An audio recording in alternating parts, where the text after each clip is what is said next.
그 하나님을 믿음의 눈을 들어 바라보면서 우리 감사함으로 또 기쁨으로 함께 찬양하며 나아가도록 하겠습니다.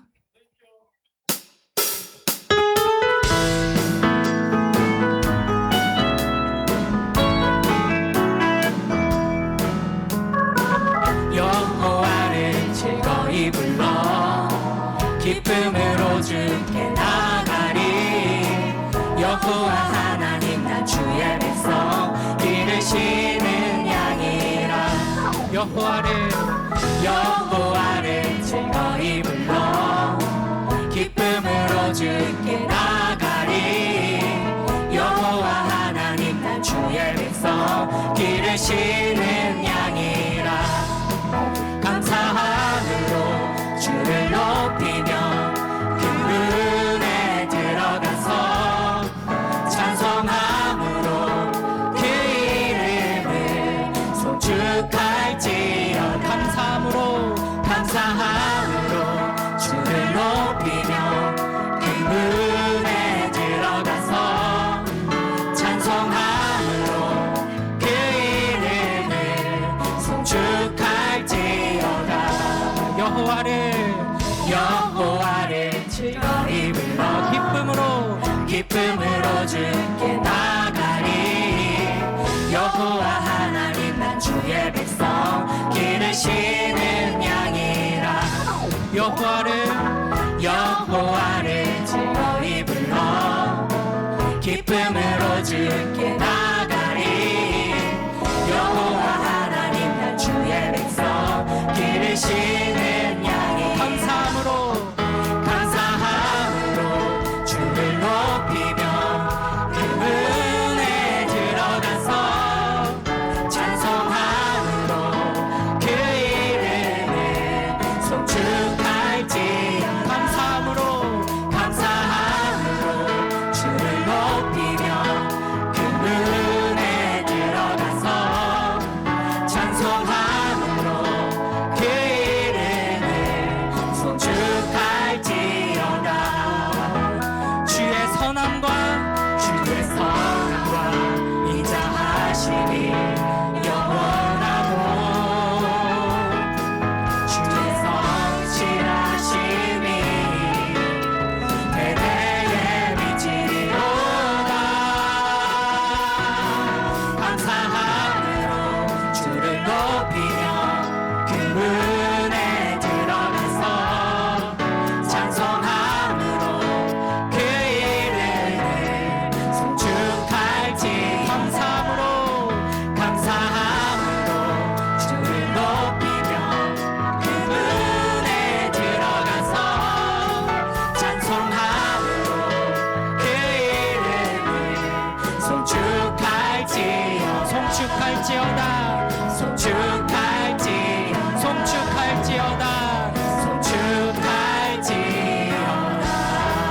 우리 주님께 영광의 박수 돌려드리겠습니다. 할렐루야. 아멘.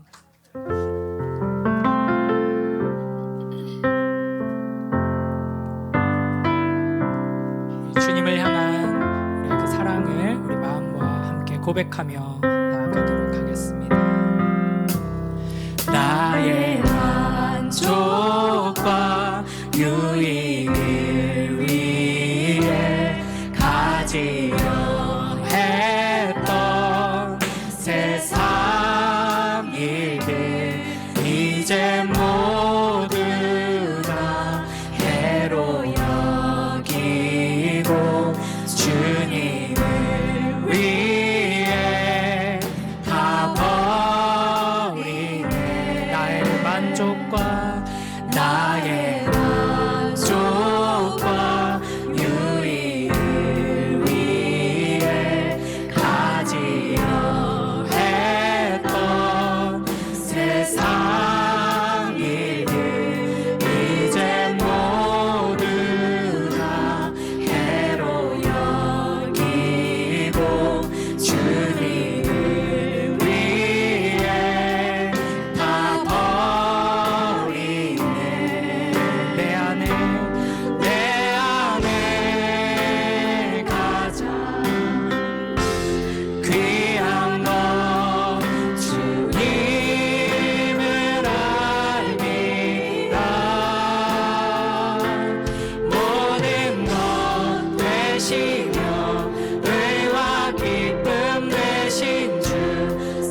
거친 파도 날 향해 와도 주와 함께 날아오르리. 높은 가운데 나의 영혼 잠잠하게 주를 보리. 거친 파도 날 향해 주와 함께 날아오르리. 높은 가운데 나의 영혼 잠잠하게 주를 보리. 거친 파도 날 향해 와도 주와 함께 날아오르리. 높은 가운데 나의 영혼 잠잠하게 주를 보리. 잠잠하게 주를 보리. 잠잠하게 주를 보리라.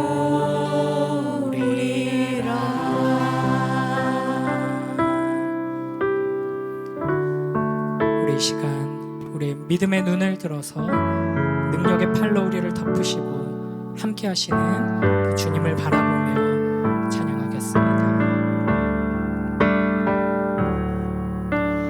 고단한 인생길 힘겨운 오늘도 예수 내 마음 아시네.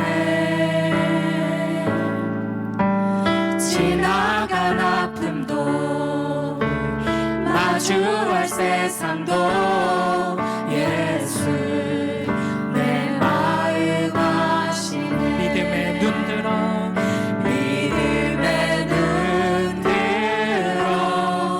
주를 보리. 이 또한 지나가리라. 주어진 내 삶의 시간 속에 주의 뜻 알게 하소서. 하루를 살아도 기쁨으로 가리. 예수 늘 함께 하시네. 후회도 염려 온전히 맡기리. 예수 늘 함께 하시네. 믿음의 눈 들어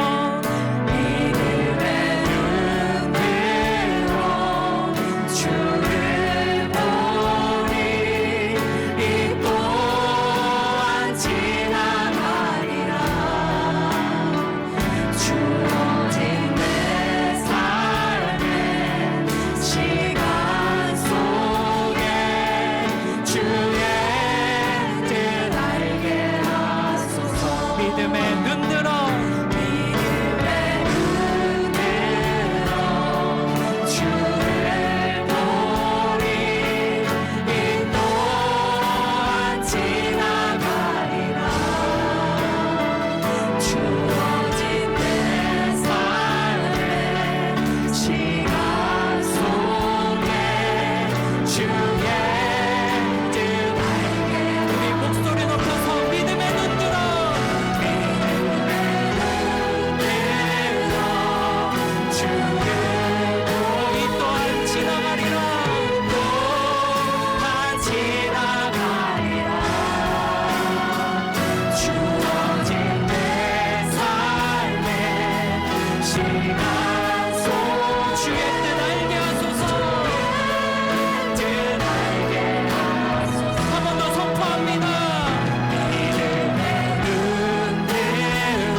주를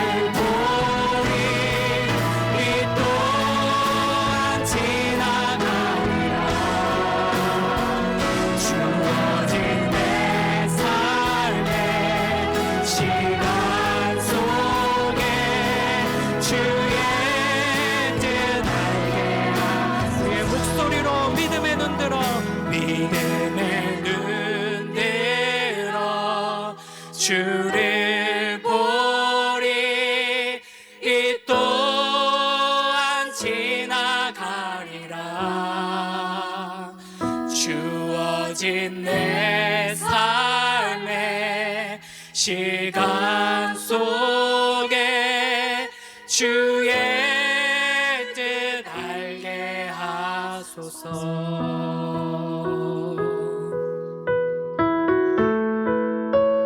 이 시간 주어진 나의 삶 속에서 그 표대를 향하여 주님과 동행하며 그리스도께로 달려가겠습니다. 우리 결단하고 다짐하며 함께 찬양으로 고백하겠습니다.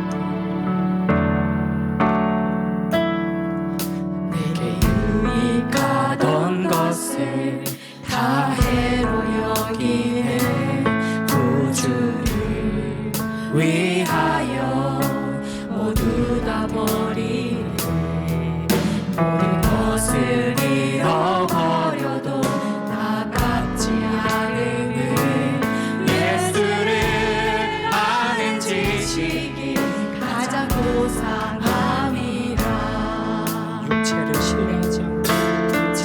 신뢰하지 않고 겸손한 마음으로 부활의 능력과 고난에 참여하며 그의 죽으심을 본받아 그리스도를 얻고 예수의 안에서 발견되려 함이라. 롯데를 향하여 그리스도 예수 안에서 푸름의 상을 위하여 달려가노라. 이전에 있는 것을 모두 잊어버리고 앞에 계신 그리스도께로 달려가노라. 한 번 더 고백합니다. 내게 유익하던 것을 다 해로 여기네.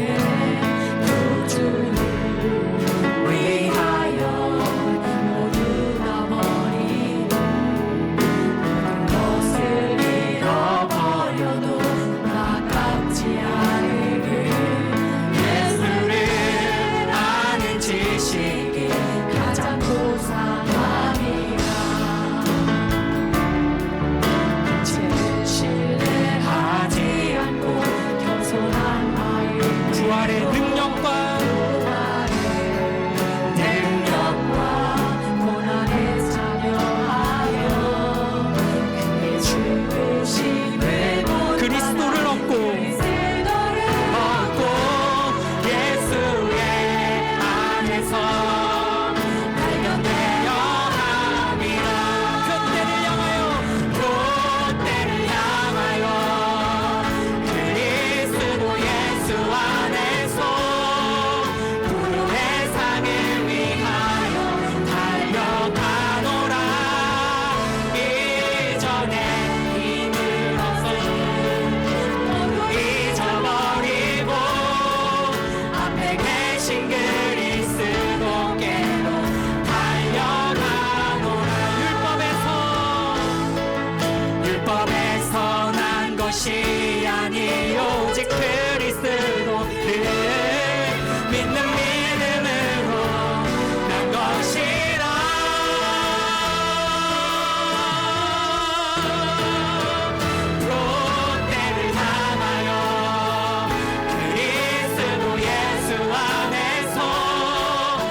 하나님은 언제나 나의 부르짖음을 귀 기울이시고 들어주시는 분이십니다.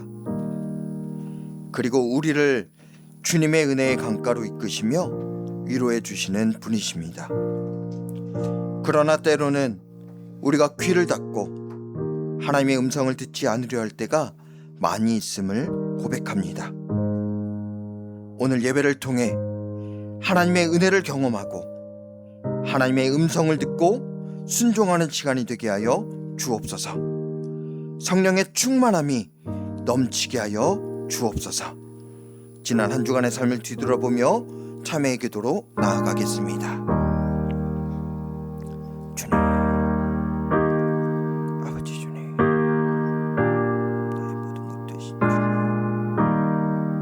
내가 주님께 집중하게 하시고 주님의 말씀만 내 귓가에 울려 퍼지게 하여 주옵소서. 아버지 앞에 잘못했던 모든 것들을 회개하고 우리 모습 그대로 주님 앞에 나와서 우리를 불쌍히 여겨주시고 주의 그 사랑으로 채워주시고 회복되게 하여 주시옵소서. 모든 것을 주님으로 만족하며 기뻐하게 하여 주옵소서. 내 모습 이대로 내 모습 이대로 주 받아주소서. 날 위해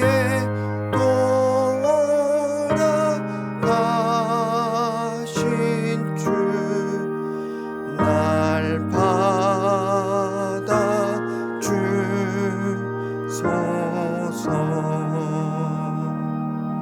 아멘. 함께 드리는 고백의 기도 시편 94편 12절에서 19절 말씀입니다. 우리 한 절씩 교독하겠습니다. 주님, 주님께서 꾸짖으시고 주님의 법으로 친히 가르치시는 사람은 복이 많은 사람입니다.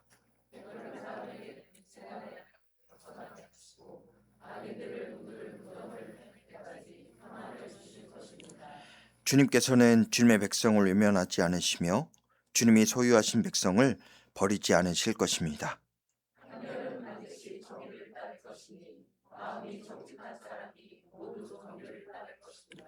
누가 나를 위하여 일어나서 악인을 치며 누가 나를 위하여 일어나서 행악자들을 대항할까?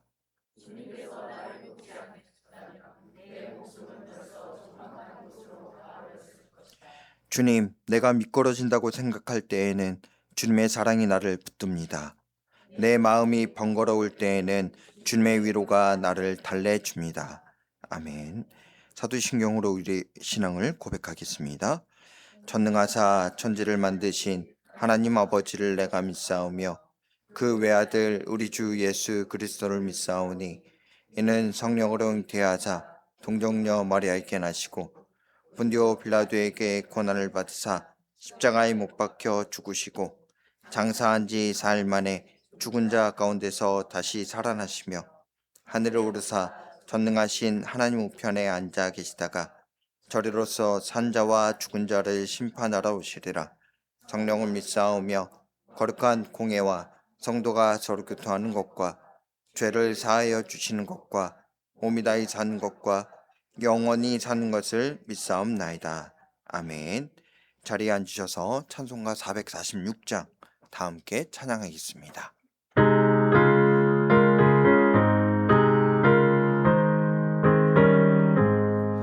주 음성 외에는 참 기쁨 없도다. 날 사랑하신 주 늘 계시옵소서. 기쁘고 기쁘도다. 항상 기쁘도다. 나 주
주시옵소서.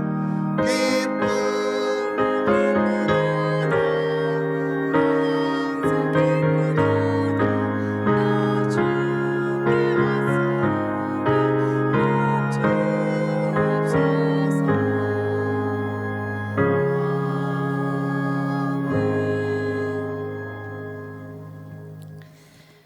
전능하사 천지를 만드신 하나님, 우리에게 거룩한 날을 주시고 주님의 은혜 가운데 주일 예배로 모일 수 있게 하심을 감사합니다. 이 예배 시간에 먼저 하나님의 이름이 거룩히 여김을 받으시기를 원합니다. 주님의 나라가 이 땅 가운데 임하게 하시고 하나님의 뜻이 하늘에서와 같이 저희 삶과 교회 가운데 온전히 이루어지기를 간절히 소망합니다. 하나님, 지난 한 주간도 빛의 자녀로 살기보다 우리 자신의 뜻대로 살았던 모습을 회개합니다. 삶 속에서 하나님을 잊고 살았던 적도 있었고, 하나님의 뜻을 따른다고 말과 행동을 하면서도 하나님보다 사람의 눈을 더 의식했던 우리의 죄를 고백합니다. 사람의 중심을 아시는 하나님, 우리 안에 악함을 깨닫게 하시고 우리의 죄를 용서하여 주옵소서. 예배를 신령과 진심으로 드리게 하시고 회복시켜 주시기를 기도합니다. 여름 사역을 위해 기도합니다. 여름 성경 학교 캠프와 청소년부 복음 캠프를 준비하는 교육자들과 교사들에게 지치지 않는 열정과 믿음을 허락해 주시고 아이들이 하나님을 인격적으로 만나고 경험하는 귀한 시간이 되기를 기도합니다. 말씀을 전하시는 이상민 목사님에게 영육간의 강건함을 허락해 주시고 선포되어지는 말씀으로 우리가 하나님을 바르게 알게 하시고 각 사람의 믿음 위에 주님의 은혜가 더욱 깊어지게 하옵소서.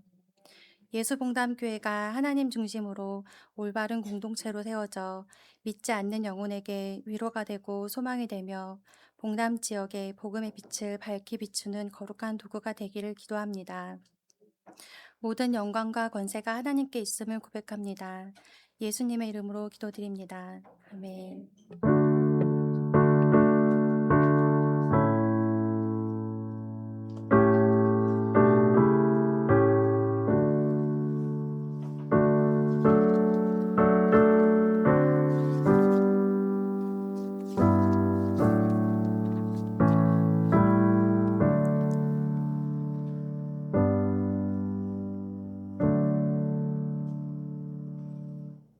우리 찬양하면서 봉헌할까요?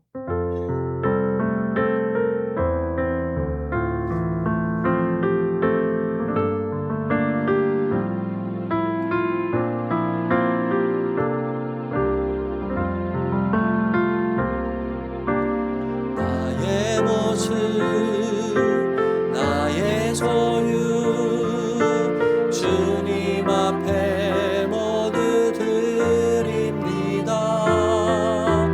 모든 아픔 모든 기쁨 내 모든 눈물 받아주소서.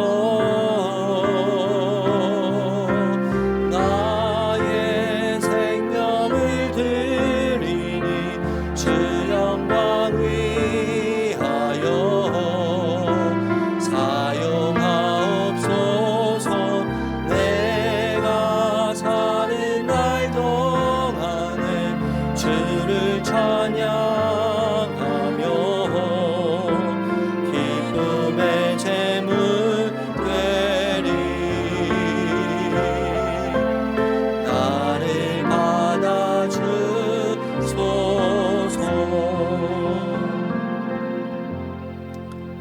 우리의 모든 것 되신 주님을 찬양하며 예배합니다. 나의 모든 것이 주님 안에 있음을 이 시간 고백합니다. 우리의 삶이 넉넉지 않고 부족함이 많고 불안도 있고 내일을 염려하는 마음도 너무나 많이 있습니다. 그러나 내 안에 가장 존귀한 분이 계심을 잊지 않게 하여 주시옵소서. 그 믿음을 담아 이 시간 물질을 주님께 드립니다. 주님, 세상의 소유가 부족하여 위축되었던 우리들의 마음을 만져주시옵소서. 물질로 채울 수 없는 우리의 영혼의 갈증을 예수 그리스도라고 하는 영원한 생명으로 채워주시옵소서. 은금에 묶여있던 또 이 세상의 질서에 묶여있던 그래서 불안해하던 우리 일상에서 벗어나서 나를 소유하신 전능하신 하나님 안에서 참된 자유와 안식을 누리게 하여 주시옵소서. 우리의 모든 일상이 예수님의 그 십자가의 부활의 능력과 힘이 스며들기를 기도합니다. 그 은혜와 힘으로 날마다 서게 하여 주시옵소서.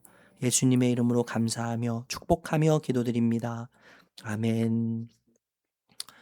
샬롬, 반갑습니다. 네, 우리 한번 옆에 계신 분들하고 인사할까요? 한 주간 살아내시느라 애쓰셨습니다.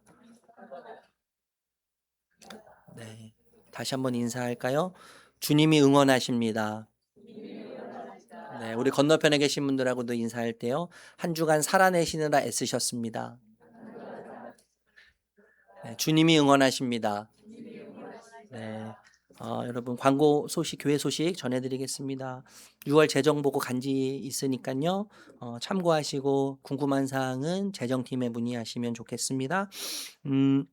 처음 방문하신 분들 주님의 이름으로 환영합니다. 785 큐티책 로비에서 구입하실 수 있고요. 설교 후에는 성찬식이 진행됩니다. 선교 그리고 여름 사역 우리 교육부서 진행되는데 거기 계좌번호 원하시는 분들이 계셔서 올려져 있습니다. 기도하시면서 마음 같이 나눠주시면 또 기도로 또 함께 해주시면 감사하겠습니다. 여러분 2부 예배 시작이 10시 45분이에요. 11시 아닙니다. 10시 45분. 찬양부터 시작되는데 찬양이 얼마나 은혜롭고 좋은지 여러분 잘 아시죠? 그죠? 그래서 찬양의 힘을 또 그 은혜 가운데 깊이 들어가서 찬양부터 주님을 누리고 주님을 채우는 그런 시간이니까 여러분 조금만 더 서두르시면 참 좋을 것 같아요. 찬양과 함께 우리 주님을 예배하는 복된 시간이 되면 좋겠습니다. 수요 담음 기도에 더위와 피곤함이 우리의 기도와 예배를 빼앗아가지 않도록 힘써주시면 감사하겠습니다. 주차 안내드리면요. 방문하시는 분들은 여기 뒤에 치과와 함께 사용하는 주차장이 있고요. 우리 성도님들은 옆에 나대지 주차장 이용하시면 됩니다. 요 지하 주차장도 방문하시는 분들 새 가족 또 영유아 위해서 배려 계속해서 진행하고 있습니다. 특강 안내 보시면요. 우리 이제 지금 시편 큐티 하고 있는데 조금 있으면 이사야 큐티를 해요. 내용을 큐티하는데 우리 성도님들에게 어떻게 도움을 드리면 좋을까 고민하다가 우리 전성호 목사님이 저에게 제안을 하셨는데 개간을 좀 우리 성도님들과 함께 공부하면 좋겠다. 그래서 큐티 하실 때 조금 더 깊이 있게 성경적으로 복음적으로 큐티를 하실 수 있도록 다음 주에 이거는 뭐 강요는 아니고요. 반드시 참석해야 된다 그건 아니고 큐티의 도움을 받고 또 성경을 깊이 알기 원하시는 분들 2시 반, 또 2시네요. 2시 다음 주 주일에 아마 장소는 다음 주에 이제 알려드리게 될 것 같고요. 그래서 여러분들 큐티 하시는데 많은 도움이 되셨으면 좋겠습니다. 문의와 신청은 우리 전성호 목사님께 해주시면 감사하겠습니다. 그래서 만약에 또 좀 요청이 많으면 뭐 수요일 오전이나 또 뭐 한 번 더 주일날 한 번 더 하면 되니까 많이 관심 가져주시면 좋겠습니다. 다른 내용은 주보를 참고하시면 되겠습니다. 나눌 말씀이에요. 사도행전 5장 16절 17절.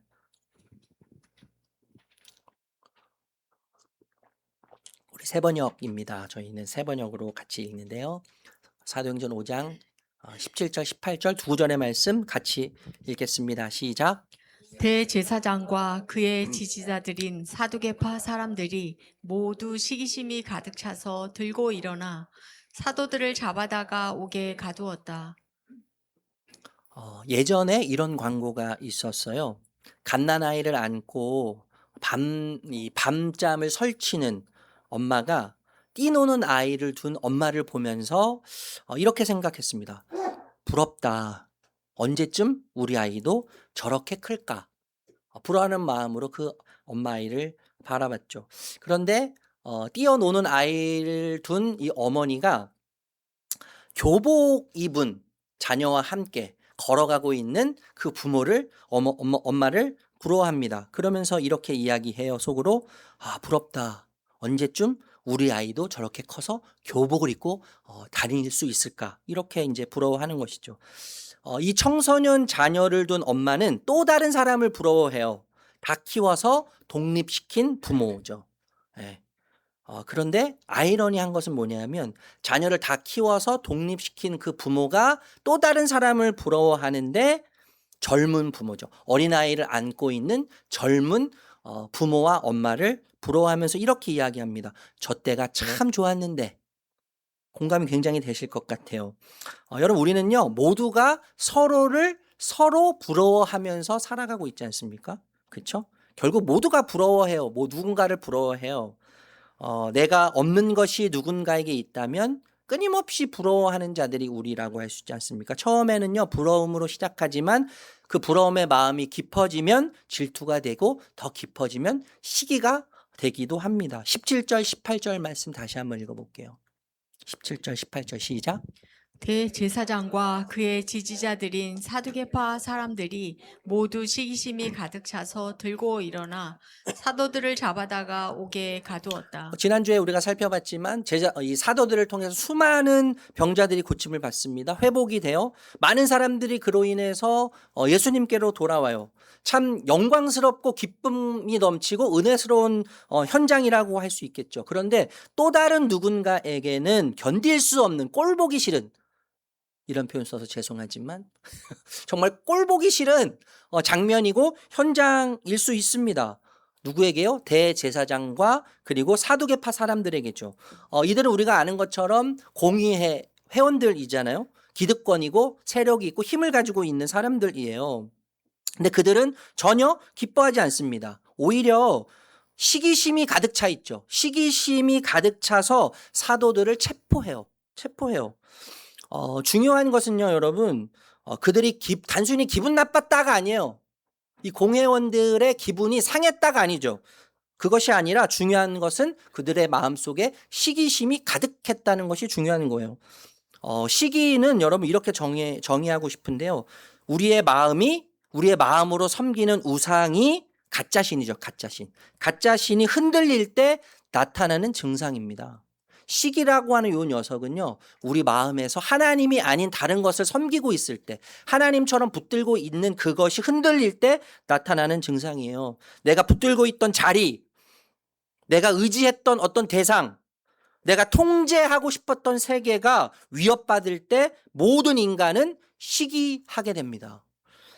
제가 정말 많이 말씀드렸지만 신이 없는 사람은 없죠, 사실. 모두가 다 신을 섬기죠. 예, 우리는 영적인 존재로 창조되었기 때문에 영원한 세계를 추구하고 사모하고 신에 대해서 존경하고 예배하려고 하는 습성이 다 있어요, 우리에게요. 습성이 다 있는데 무신론자들 있잖아요. 신이 없다고 이야기하는 사람들은 사실 뭐예요? 신이 없다고 하는 자기 판단을 믿는 거거든요. 그러니까 나를 믿는 거예요. 무신론자들은 신이 없다고 하지만 신이 없다고 하는 자기 자신을 판단을 생각을 믿는 것이죠. 그러니까 모든 사람들은 다 신을 섬기는 거예요. 각자 나름대로의 신을 섬기고 각자 나름대로의 신을 예배한다고 할 수 있습니다. 여러분 대제사장 그리고 사두개파 사람들, 여러분 이들은요 겉으로 보면 하나님을 섬기는 사람들이라고 할 수 있습니다. 성전을 지키고 율법을 말하고 종교적 권위를 가진 사람들이에요. 하지만 그들의 마음속 깊은 곳, 그곳에는 하나님보다 더 소중한 것이 있었습니다.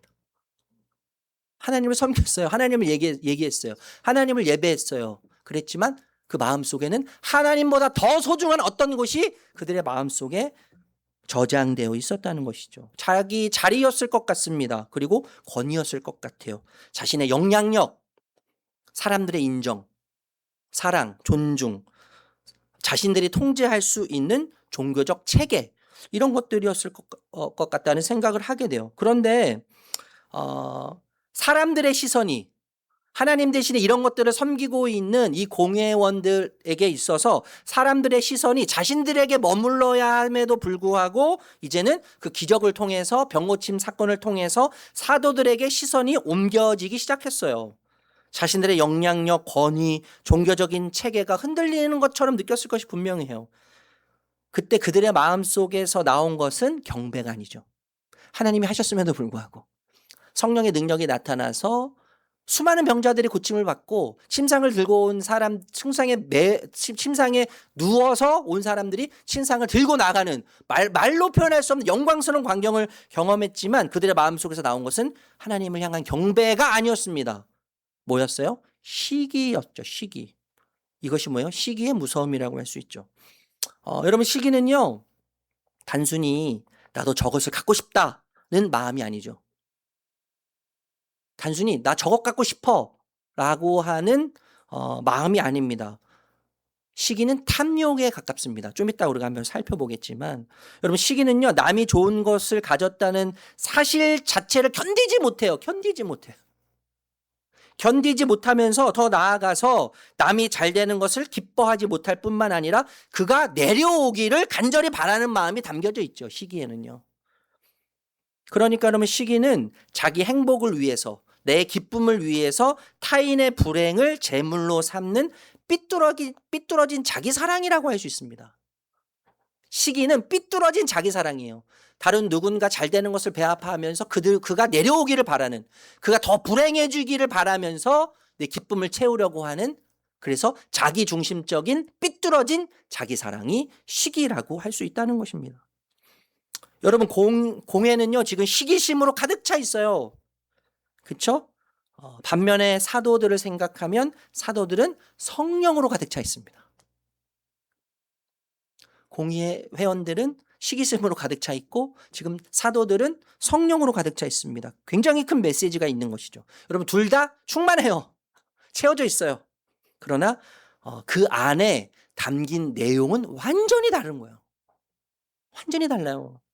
그래서 중요한 질문이 이거죠. 나는 비어있는가, 나는 가득 차 있는가 보다 훨씬 더 중요한 질문은 나는 무엇으로 차 있는가 이거죠. 나는 무엇으로 차 있는가. 우리가 끊임없이 내 이 공허한 마음을 채우기 위해서 수많은 것들을 추구하고 수많은 것들을 채우지 않습니까? 근데 무엇으로 채우느냐가 너무나 중요한 거예요. 비어있느냐, 무엇으로 채워 있느냐, 이것보다 훨씬 더 중요한 것은 과연 내 영혼은, 내 마음은 무엇으로 가득 차 있고 채워져 있는가. 이것이 훨씬 더 중요한 것이죠.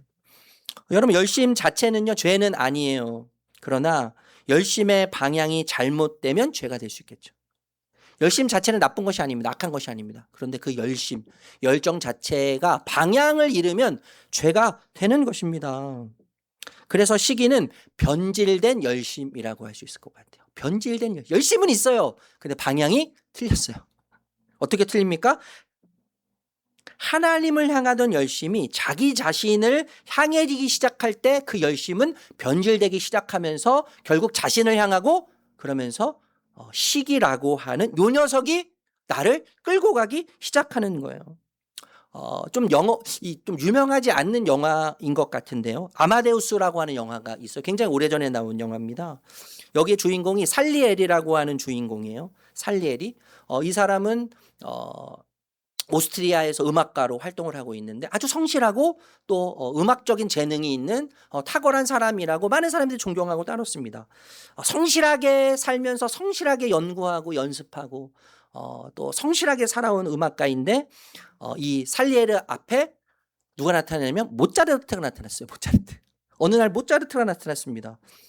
모차르트를 볼 때 참 경우도 없을 때가 있어 보이고 경박해 보이기도 하고 무례해 보일 때가 많이 있었어요. 그런데 이 모차르트 안에 있는 음악적 신비, 신적 신비가 발견되기 시작했습니다.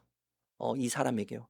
발견되기 시작해서 그것을 보게 됐는데, 이 살리에리가 모차르트 안에 있는 신적 음악성을 보면서 한편으로는 감탄하기도 했지만 한편으로는 분노도 했다는 거예요. 분노.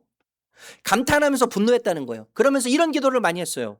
하나님, 왜 나에게는 저런 능력을 주시지 않고 왜 저 모차르트에게만 신적 능력을 주셨습니까? 왜 하필 나에게는 안 주셨습니까? 왜 하필 저에게만 주셨습니까? 이런 기도를 정말 많이 했다는 거예요. 그러면서 이 모차르트를 시기 질투하면서 결국에는 모차르트를 무너뜨리려고 수많은 시도를 했다는 것이죠.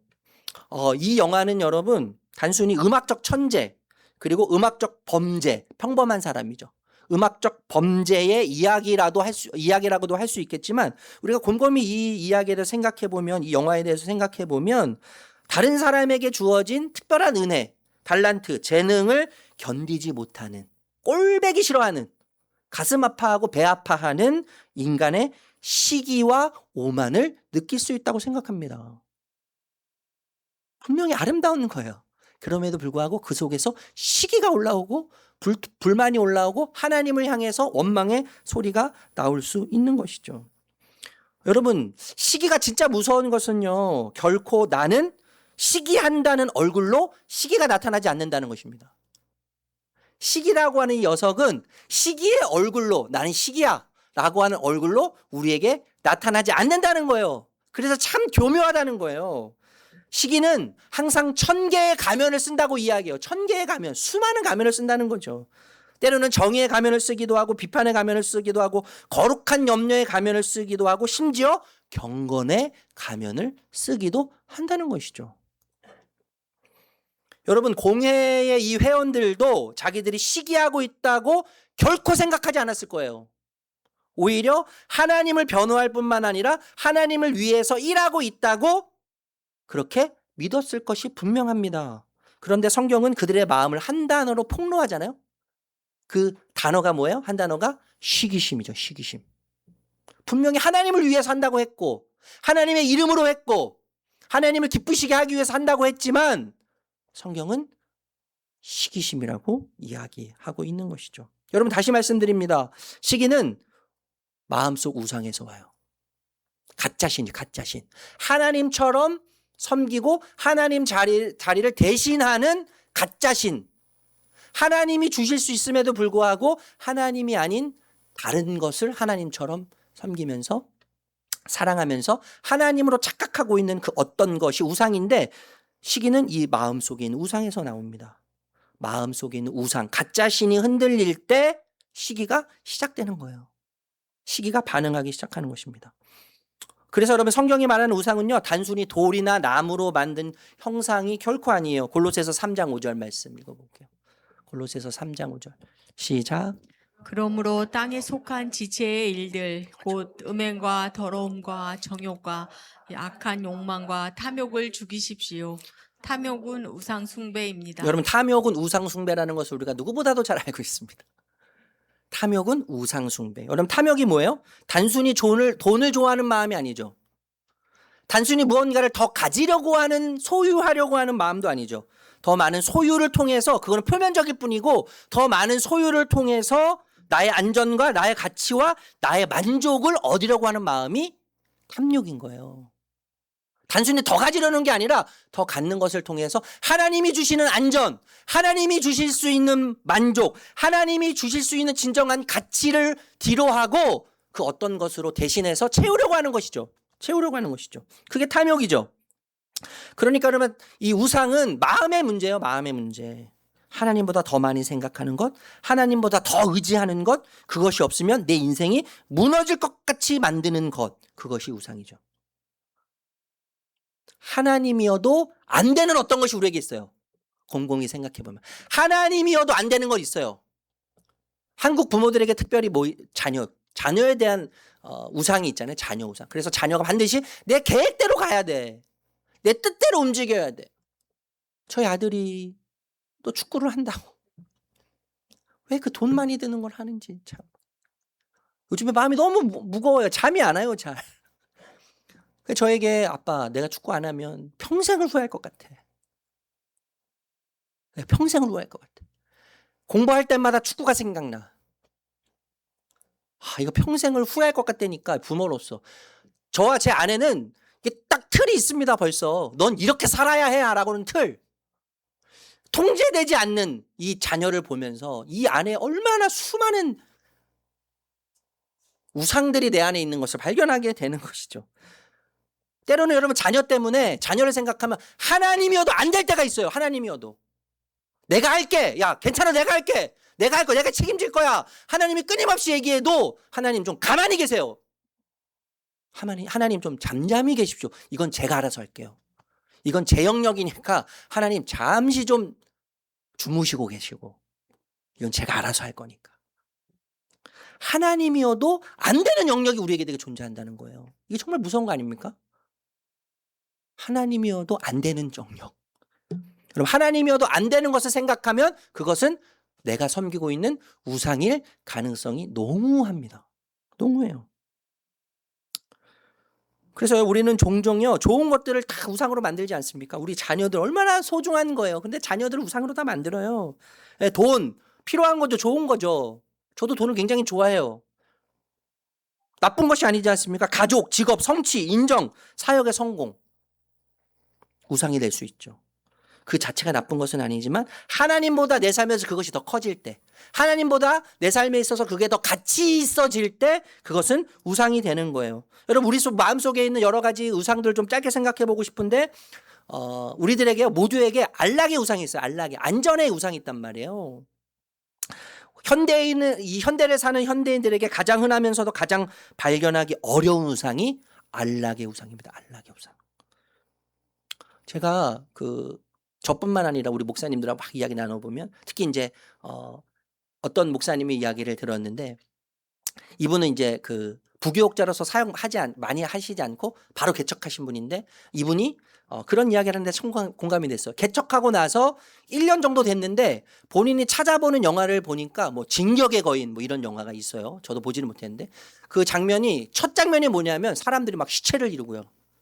막 피가 바다를 이루는 삼국지처럼 그 살인하고 죽이는 영화를 그렇게 많이 본다는 거예요. 이 영화를 계속 보다가 어느 날 생각했다는 거죠. 내가 왜 이렇게 죽이는 영화를 많이 볼까? 왜 죽인 영화를 보면서 내 개인적인 취미 생활을 즐기고 내 사적인 생활을 왜 이렇게 즐길까? 목회하면서 이 안에 분노가 그렇게 그걸 깨달았다는 거죠. 그래서 어느 순간부터 영화를 보는데 죽이는 영화. 시체가 산을 이루고 피가 바다를 이루는. 우상과 연결되어 있다고 생각할 수 있지 않겠습니까? 여러분 내 삶에 스트레스가 없고 아무도 나에게 무리한 요구를 하지 않아야 된다고 하는 생각 속에는 안락의 우상이 있을 수 있습니다. 내 삶엔 스트레스가 없어야 돼. 아무도 나에게 배우자라고 할지라도 나에게 무리한 요구를 해서는 결코 안 돼. 그래서 모든 것이 평온하게 유지될 때에만 내 인생은 가치가 있어. 이렇게 여기는 거죠. 평탄할 때 내 인생이 평탄하고 문제가 없을 때 그때 가치가 있어 내 인생은. 이렇게 생각하는 거예요. 여러분 안락의 우상이 있는 사람들에게 가장 큰 공포는 두려움은 뭐냐면 스트레스와 갈등입니다. 스트레스와 갈등이에요. 안락의 우상을 섬기는 사람은 상처받는 것이 너무나 두려워요. 그래서 깊은 관계를 피하게 되어 있습니다. 항상 아웃사이더, 아웃사이더로 살게 되어 있는 거예요. 적당한 거리를 유지하면서 피상적인 만남만 추구하게 됩니다. 이들이 가장 피하고 싶어하는 것은 뭐냐면 희생이 요구되는 헌신이에요. 희생이 요구되는 헌신. 안락의 우상에 빠져 있는 사람은 희생이 요구되는 헌신을 강력하게 거부해요. 그래서 이 우상이 신앙 속으로 들어오면 소비자 신앙이 되는 거예요. 소비자. 하나님을 소비하는 것이죠. 신앙을 소비하고 믿음을 소비하는 거예요. 제가 지난주에 말씀드렸잖아요. 물리치료사 같은 하나님. 답답하고 뻑뻑하고 결린 부분만 긁어주고 마사지 해주는 물리치료사 같은 하나님. 내가 원하는 대로 조종되는, 내가 원하는 대로 이용하는 물리치료사 같은 하나님이 되고 마는 것이죠. 그러니까 교회 와서 신앙생활을 하면서 여러분 위로와 평안을 얻고 가고 싶어요. 그런데 내 시간과 내 물질을 희생하는 것은 꺼려져요. 그래서 섬김의 자리를 요리조리 피하죠. 요리조리 피해요. 예수님은 믿지만 내 삶이 불편해지는 건 싫은 거예요. 나를 위해서 죽음이라고 하는 불편을 무릅쓰신 그분 앞에서 예수님을 믿지만, 예수님을 믿겠다고는 하지만 조금이라도 불편한 게 싫으니까 불편을 감수하지 않는 것이죠. 여러분 이 안락의 우상을 섬기는 사람은요 작은 변화와 작은 요구에도 내면은요 심하게 항상 요동칩니다. 항상 짜증이 나요. 무엇을 요구하면 짜증이 나는 거예요. 그렇게 짜증이 나요. 그런데 여러분 기억해야 될 것은 편안함을 지키기 위해서, 내 안락함을 지키기 위해서 담을 쌓는다면 그 담을 쌓을수록 역설적인 현상이 나타나는데 고립과 영적인 무기력이라고 하는 감옥에 스스로 빠지게 되고 스스로 가두게 되어 있습니다. 통제 우상이 있죠, 여러분. 통제 우상. 내 삶이 내 계획대로 흘러가야만 하는 거예요. 삶의 모든 변수를 내가 지고 있어야만 안심이 되는 거예요. 그래서 자녀의 성적, 미래, 직업, 심지어 배우자도 내가 결정하죠. 이래서는 안 되고 저래서는 안 되고 나의 기준으로 내 자녀의 배우자까지도 난도질하면서 결정하는 거예요. 공동체 안에서는 어떤 일들이 벌어지겠습니까? 타인의 방식을 신뢰하지 못해요. 타인의 방식이 항상 마음에 안 들어. 그래서 항상 누군가를 통제해야만 하는 거예요. 내가 옳은 거죠. 여러분 이 우상이 흔들릴 때, 통제의 우상이 흔들릴 때 나타나는 특징이 있는데 극도의 불안과 극도의 분노가 나타납니다. 극도의 불안과 극도의 분노. 그러니까 여러분 무슨 관계 속에서 공동체 속에서 불안과 분노가 나타나면 통제 우상이 내 안에 있다는 것을 빨리 감지하고 캐치해야 할 필요가 있죠. 내 계획대로 상황이 흘러가지 않구나. 이러면 안 되는데 저 사람이 내 통제 안에 들어있지 않구나. 그래서 내 통제를 벗어나면 심히 불안해지고 심히 분노하게 되는 것입니다. 하나님을 믿는다고 말하지만 실제로는 하나님 주권보다 내 계획을 믿는 것이죠. 내 계획을 신뢰하는 거예요. 내 기획력, 내 계획력을 신뢰하는 것이죠. 하나님이 아니라. 인정의 우상이 있어요. 인정의 우상. 많이 들어보셨잖아요. 사람들의 칭찬, 사랑이 있어야만 내 존재가 가치 있다고 여기는 거죠. 네. 누군가 나를 비판하면 세상이 무너지는 것 같아요. 제가 요즘 그래요. 뭔가 이렇게 마음이 많이 열어가지고 제가. 여러분 목사가 진짜 잘 빠질 수 있는 우상 아니에요? 예. 저 목사님 설교 너무 좋아요. 그 말을 꼭 듣고 싶어. 그걸 못 들으면 잠이 안 와. 그래서 아내한테 물어봐야 돼. 여보 오늘 말씀. 저희 아내는 여보 그만 좀 물어봐. 그렇게 자신이 없는 거야. 우상이에요 우상. 예. 우상에 빠져 있는 거예요. 인정에 대한 우상. 얼마 전 제가 지난주에 우리 권사님 한 분과 통화했는데 참 우리 권사님이 참 위로가 되면서도 씁쓸한 이야기를 저한테 하셨어요. 어떤 목사님 설교를 들으셨는데 그 목사님이 어떤 이야기를 하셨냐면 목사는 오해받기 위해 태어난 사람이다. 목사는 오해받기 위해서 태어난 사람이다. 그 말이 진짜 맞는 말인데 그 말이 진짜 서글픈 말이죠. 오해받고 싶은 사람이 어디 있습니까? 그죠? 그런데 목사는 오해받기 위해서 태어난 사람이다라는 하는 말이 정말 맞는 말 같아요. 여러분 이 우상, 인정의 우상에 빠진 사람은요 다른 사람의 시선에 항상 목말라 있습니다. 다른 사람의 시선에 항상 목말라 있어요. 항상 관계 속에서 좋은 사람이라고 하는 평가를 받아야만 해요. 나는 항상 좋은 사람이어야 해요. 그 평가를 듣기 위해서 애씁니다. 여러분 이 무상이 그래서 무서운 이유는요 우리를 사람들의 노예로 만들죠. 좋은 평가를 받아야 되기 때문에 그 사람에게 항상 맞춰야 되는 거예요. 그래서 사람들의 노예를 만드는 것이 인정의 우상입니다. 인정받기 위해서 무리하게 자신을 포장할 때도 있습니다. 진리를 말해야 되는데도 불구하고 사람들이 싫어할까봐, 사람들이 거부할까봐 침묵해요. 타인의 기대에 맞추느라 진정한 내 모습을 상실합니다. 하나님께서 나에게 주신 하나님의 고유한 성품과 특성과 기질을 발휘하지 못하고 그것을 있는 그대로 살아내지 못하고 항상 진정한 내 모습을 잃어버리게 됩니다. 이것이 인정의 우상에 빠진 사람의 모습이라고 할 수 있겠죠. 권력의 우상이 있어요. 권력. 내가 영향력을 가져야 된다 이거예요. 나에게 영향력이 있어야 된다. 그래야만 삶의 의미와 가치가 있다 이렇게 생각하는 것이죠. 권력을 우상으로 사는 사람들은 성취와 영향력 확장에 항상 관심이 있어요. 성취, 내가 무엇을 계획했으면 그것을 이뤄야 하는 것에 관심이 있어요. 그리고 영향력, 많은 사람들을 통제할 뿐만 아니라 많은 사람들에게 내가 영향력을 끼쳐야 된다고 생각하는 것이죠. 그래서 끊임없이 질주합니다. 앞만 보고 끊임없이 달려요. 제가 좀 그런 성향인데. 그래서 내 뜻대로 움직이지 않는 사람들을 불편해하죠. 사람이 목적이 아니에요. 그런 경우는 사람을 목적에 두는 것이 아니라 수단으로 대하게 되어 있습니다. 사람이 수단이 되는 것이죠. 여러분 이 우상에 사로잡히면요 이를 성사시키기 위해서 타인을 억압할 수 있습니다. 타인을 억압할 수 있거나 착취하는 것에 대해서 정당화할 수 있죠. 참 무서운 거예요. 결국 여러분 권력의 우상은 자신과 타인 모두를 파괴하는 잔인한 폭력성을 띠게 되어 있습니다. 파괴시켜요. 모든 것을 파괴시키는 거예요. 모든 것을 파괴시켜요. 저는 말씀을 준비하면서 이 모든 우상이 내 안에 있다는 냄새나는 내 자신을 발견합니다.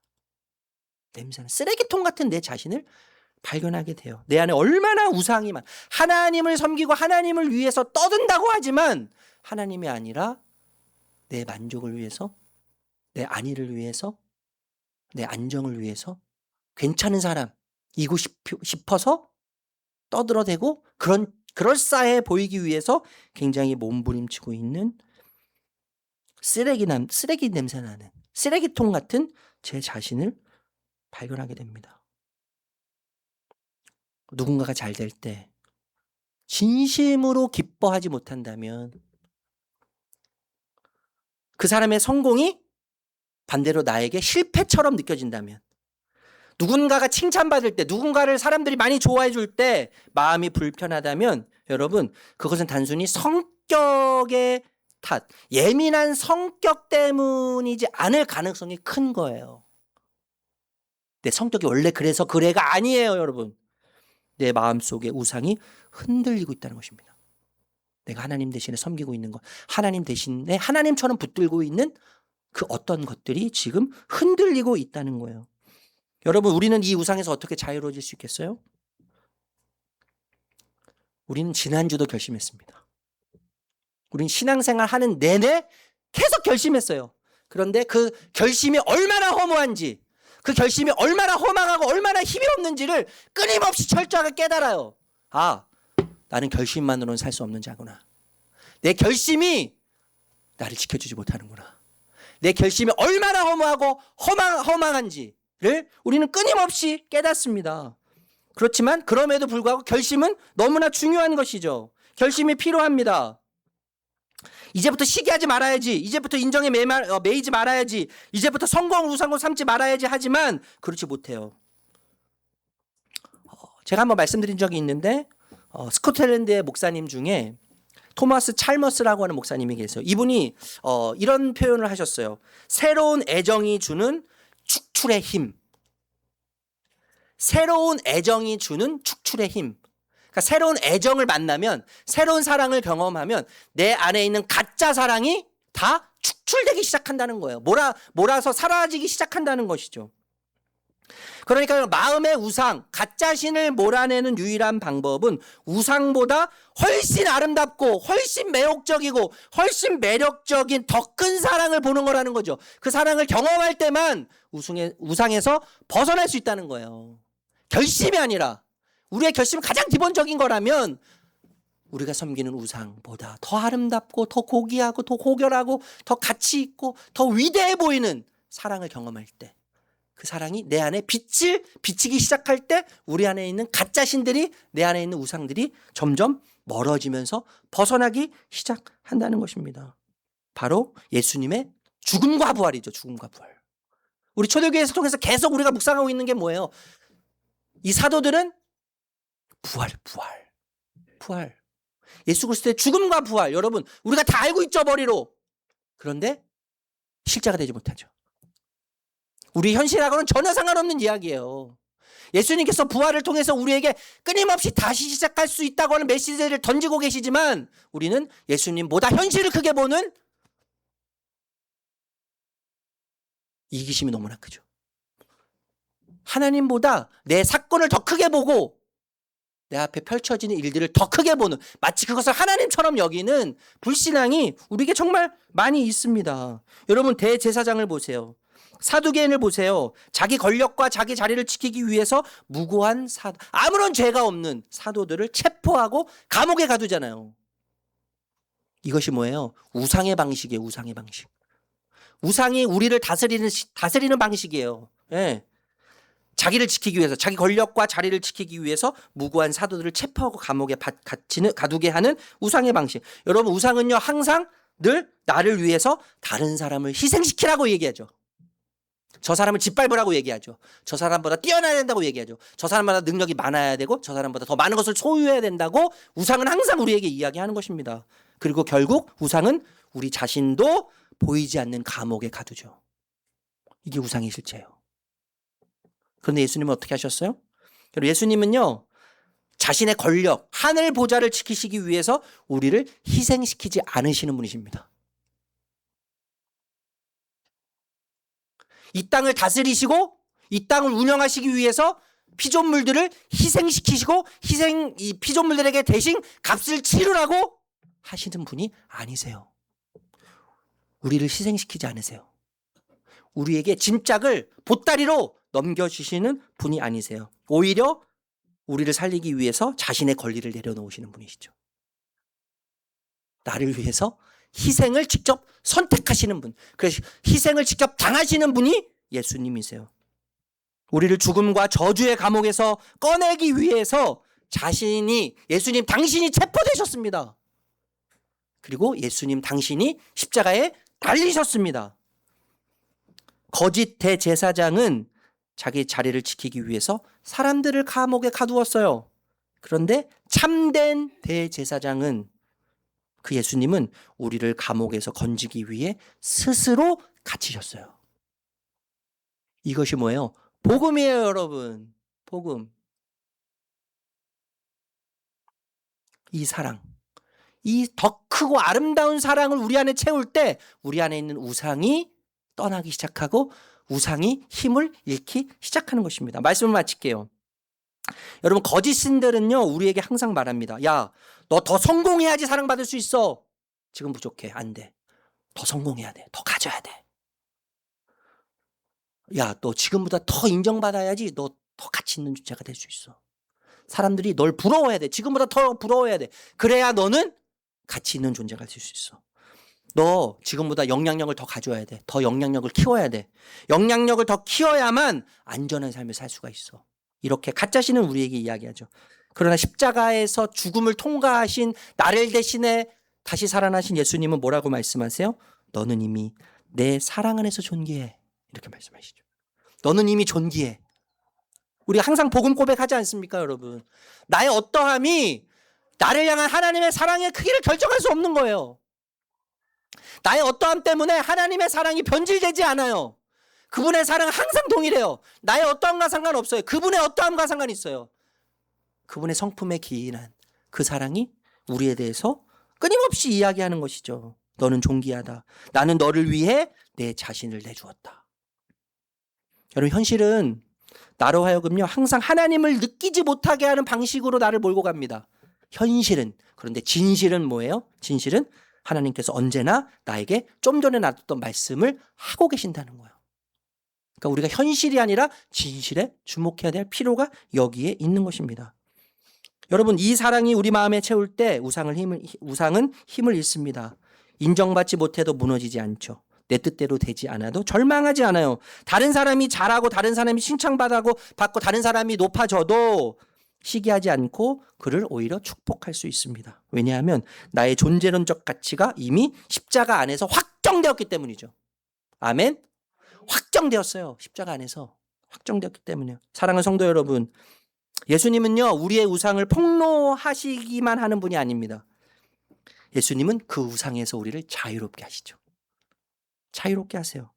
그 위대한 사랑이 시기를 몰아내고 우리의 무상을 무너뜨리고 주님 안에서 참 자유와 평안을 얻도록 그 사랑이 우리를 안내할 것입니다. 여러분을 묶어두는 것이 무엇입니까? 여러분, 무엇이 여러분 마음 안에 가득 차 있습니까? 오늘 이 시간 진리의 빛이 우리의 삶을 비치고 우리의 내면을 비칠 때 성령의 빛이 임하고 진실의 빛이 임하고 진리의 빛이 임해서 그분만이 주실 수 있는 자유, 그분만이 주실 수 있는 만족 안에서 이번 한 주를 주님과 함께 걸어가시는 복된 주의 백성들 되시기를 거룩하신 예수님의 이름으로 축복합니다. 축복합니다. 우리 이 시간에 복음 고백하고 성찬식 진행하겠습니다. 우리 복음 고백 먼저 할까요? 같이 고백합니다. 시작. 제가 하는 어떤 행위도 하나님이 저를 더 사랑하시거나 덜 사랑하시도록 할 수 없습니다. 주님의 인재와 인정만이 저의 영원한 만족을 위해 필요한 것임을 잊지 않게 하옵소서. 주님이 제게 어떻게 행하셨는지를 기억하여 저도 다른 이들을 대하게 하옵소서. 주님의 십자가에서 무한한 긍휼과 자비를, 주님의 부활에서 영원한 능력과 권세를 신뢰함으로 오늘을 살게 하옵소서. 아멘. 성찬식을 거행하도록 하겠습니다. 우리 성찬위원들 앞으로 나와주시면 감사하겠습니다.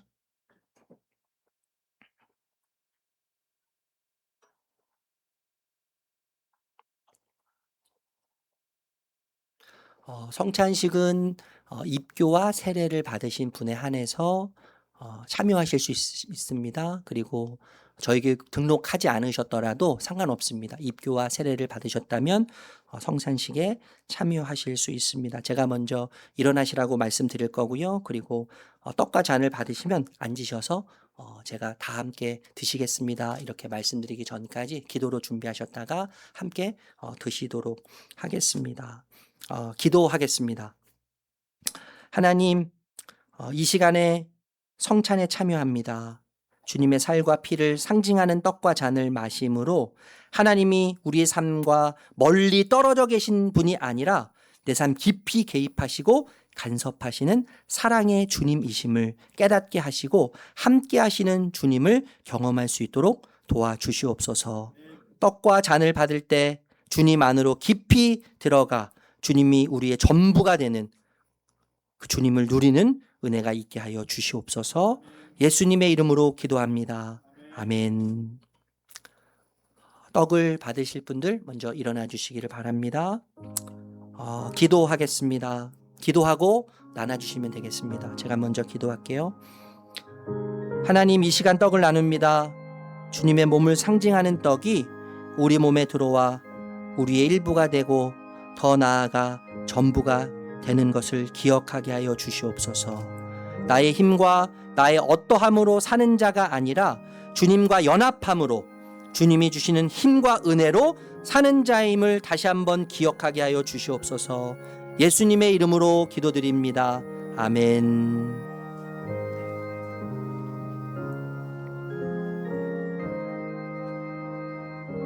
떡을 받으시면 그 자리에 앉으셔서 다 드시겠습니다라고 말씀드리기 전까지 기도하시면 되겠습니다.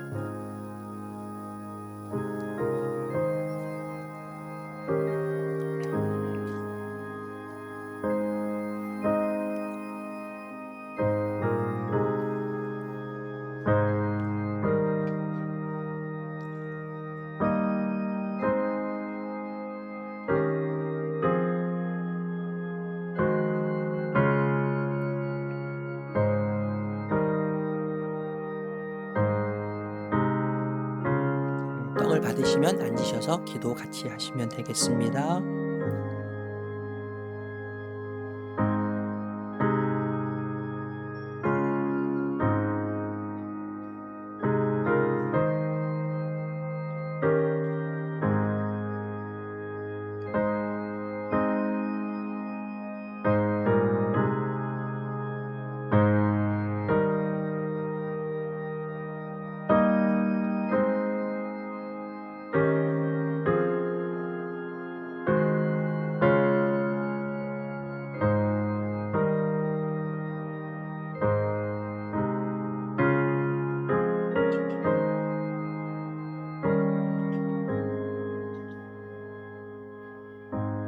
우리 함께 드시겠습니다.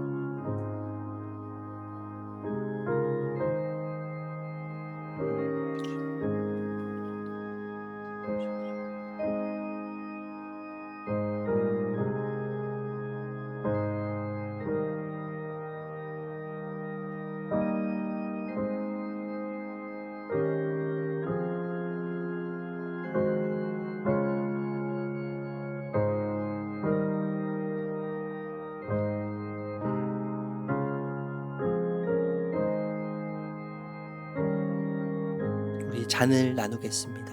우리 잔을 받으실 분들 그 자리에서 일어서 주시기 바랍니다. 우리 함께 기도하겠습니다. 주님의 피를 상징하는 잔을 나눕니다. 주님, 이 잔이 우리 몸속에 들어와 일부가 되고 내 안에 머무는 것을 기억하게 하여 주시옵소서. 나의 나됨이 주님의 희생과 섬김에 있음을 잊지 않게 하여 주시옵소서. 나의 생명을 포함한 전부가 주님의 것임을 잊지 않게 하시고 주님이 나의 주인이시고 나는 주의 종이고 자녀임을 기억하며 살게 하여 주시옵소서. 예수님의 이름으로 기도드립니다. 아멘. 잔을 받으시면 자리에 앉아서 기도하시면 되겠습니다.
다 함께 잔을 나누겠습니다.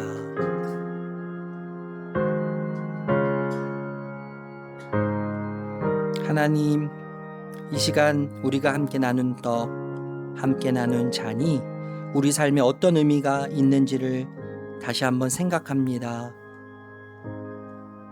이 떡과 잔이 우리 몸에 들어와 주님을 상징하는, 또 주님이 거하시는, 주님이 함께 하시는 성전임을 기억하게 하여 주시옵소서. 뿐만 아니라 우리는 결코 혼자가 아님을, 주님으로 인해 주님과 함께 죽고 사는 자임을, 이 아름다운 진리도 기억하는 저희들이 되게 하여 주시옵소서. 주인이 아니라 종으로 살기를 원합니다. 왕이 아니라 자녀로 살기를 원합니다. 그 은혜로 우리를 이번 한 주 이끌어가 주시옵소서. 예수님의 이름으로 기도드립니다. 아멘. 우리 시간에 우리 다 함께 나셔서 오늘 주신 말씀, 또 우리 성찬식을 통해서 주셨던 하나님의 마음들을 기억하며 우리 베드로의 고백 함께 찬양하고 축도로 예배를 마치겠습니다.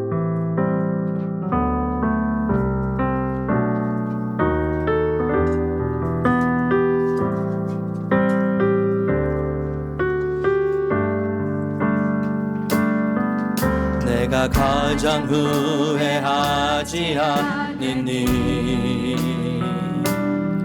예수를 따르는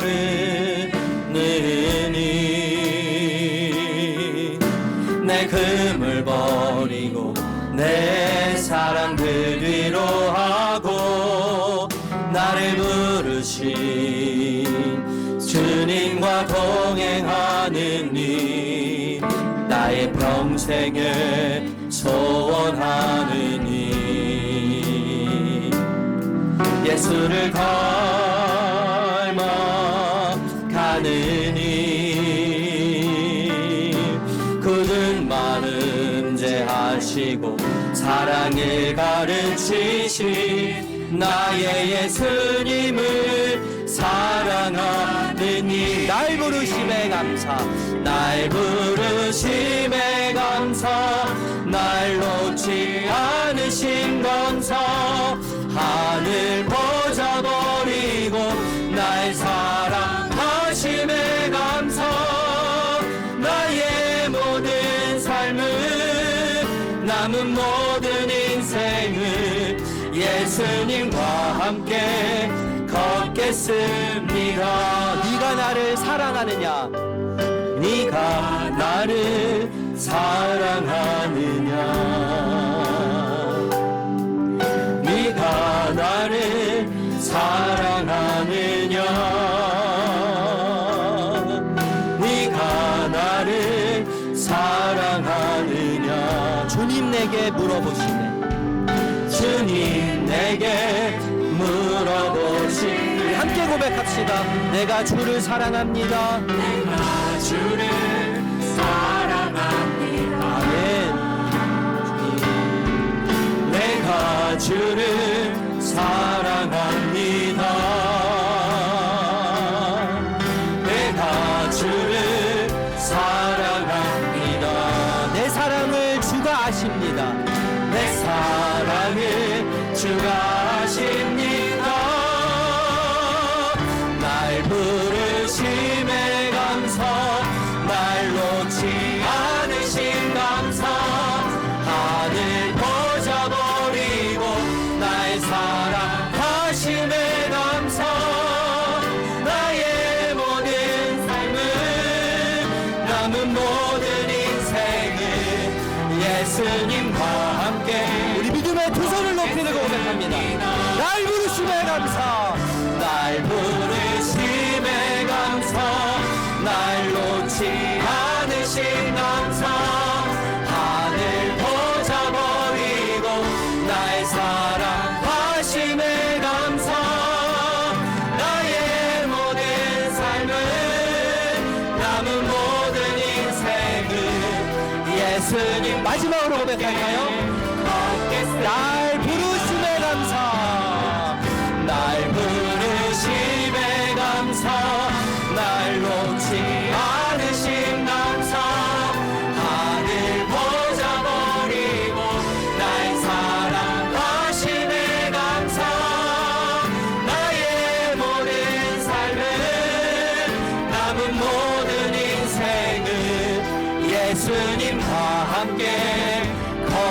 믿습니다. 아멘. 주님, 아주 많이 사랑받지 못할까봐, 인정받지 못할까봐 두렵고 불안할 때가 참 많이 있습니다. 그래서 주님보다 인정, 성공, 통제, 안락을 더 붙들 때가 있습니다. 주님, 이 시간 진리의 빛을 비추셔서 우리 안에 있는 우상을 무너뜨려 주시옵소서. 사람들의 시선이 아니라 십자가의 사랑으로 우리를 다시 한번 이 시간 세워 주시옵소서. 내가 가진 것으로 사는 자가 아니라 주님과 함께 주님의 은혜로 사는 자 되게 하여 주시옵소서. 나를 위해 스스로 낮아지시고 십자가를 선택하신 그 사랑이 우리 안에 가득 채워지기를 소망합니다. 그래서 이제는 시기가 아니라 사랑을 선택하게 하여 주시옵소서. 세상이 아니라 주님을 더 선택하는 저희들 되도록 이끌어가 주시옵소서. 비교가 아니라 감사로 살게 하시고 우상이 아니라 주님만 예배하게 하여 주시옵소서. 그렇게 이끄실 주님을 찬양합니다. 존귀하신 예수님의 이름으로 축복하며 기도드립니다. 아멘. 우리 주 예수 그리스도의 은혜와 하나님 아버지의 사랑과 성령의 인도하심이 사랑하는 주의 백성 한 분 한 분 머리 위에, 가정 위에, 직장 위에 하시는 모든 일들 위에 함께 하시기를 축원하옵나이다. 아멘.